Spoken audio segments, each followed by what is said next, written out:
मी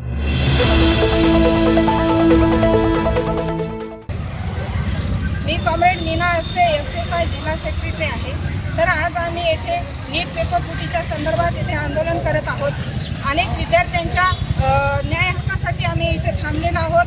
तर काही विद्यार्थी गोरगरीब कष्टकरी दलित समूहातून येथे नीट पेपर फुटीच्या संदर्भात म्हणजे नीटची तयारी करतात आणि काही भ्रष्ट लोक त्यांच्या जीवनाशी खेळत असतात। अनेक विद्यार्थ्यांचे आई वडील हे कामगार घराण्यातून आलेले आहेत। तर अशा विद्यार्थ्यांवर अन्याय करणाऱ्या लोकांना माझं एवढंच म्हणणं आहे की जसं तुम्ही विद्यार्थ्यावर पेपर करून विद्यार्थ्यावर अन्याय करतात तसंच विद्यार्थी हे सुद्धा सहन करणार नाहीत। कारण जसं तुम्ही पेपर फोडला तसं तुम्हाला विद्यार्थी फोडल्याशिवाय राहणार नाहीत। अनेक ठिकाणी म्हणजे जसं नेट पेपर फुटी झाली तेव्हापासून 4 विद्यार्थी हे आत्महत्या केलेल्या आहेत। तरी एकही मंत्री शहानिशा करण्यासाठी किंवा संवेदना व्यक्त करण्यासाठी रस्त्यावर आले नाही। अशा हरामखोर मंत्र्यांचा आम्ही जाहीर धिक्कार करतो आणि निषेध करतो।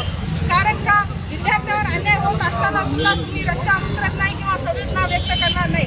कारण तुम्ही गोरगरीब कष्टकरी म्हणजे गोरगरीब कष्टकरी लोकांच्या माध्यमातून तुम्ही मंत्रिपदावर बसलेला आहात।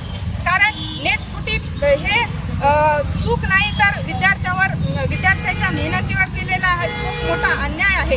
नीट पेपर फुटी ही नीट पेपर फुटीमुळे काही विद्यार्थ्यांच्या ज्या आत्महत्या झाल्या त्यांचं सांत्वन बी केलं नाही किंवा त्या कुटुंबाला कुठलाही मावेजा किंवा नुकसान भरपाई शासनाने दिली नाही। कायदेशीर तशी तरतूद आहे। जर समजा आणि यानंतर असे घोटाळे अगोदर MPSC झाले, अनेक मंडळात झाले, असे घोटाळे वारंवार होतात। याच्यावर एखादी चौकशी किंवा एखादा आयोग स्थापन व्हावा तर काय वाटतं?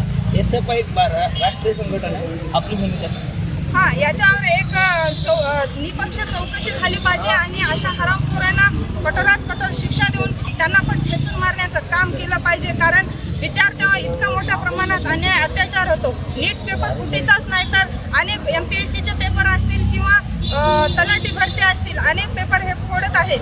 कारण विद्यार्थी हे अहोरात्र मेहनत करून त्यांनी अभ्यास करत असतात, पण काही भ्रष्ट लोकांनी त्यांच्यावर खूप मोठ्या प्रमाणात अन्याय अत्याचार केलेला आहे। हे आम्ही कदापि सहन करणार नाही।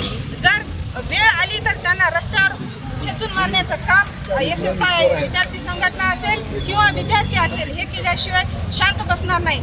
सरकारला एवढंच म्हणणं आहे की विद्यार्थ्यांशी तुम्ही खेळू नका। कारण विद्यार्थी जोपर्यंत सहन करतील तोपर्यंत करतील, पण वेळ आल्यावर कदापि तुम्हाला पण सोडणार आहे एवढं मी या ठिकाणी बोलतो।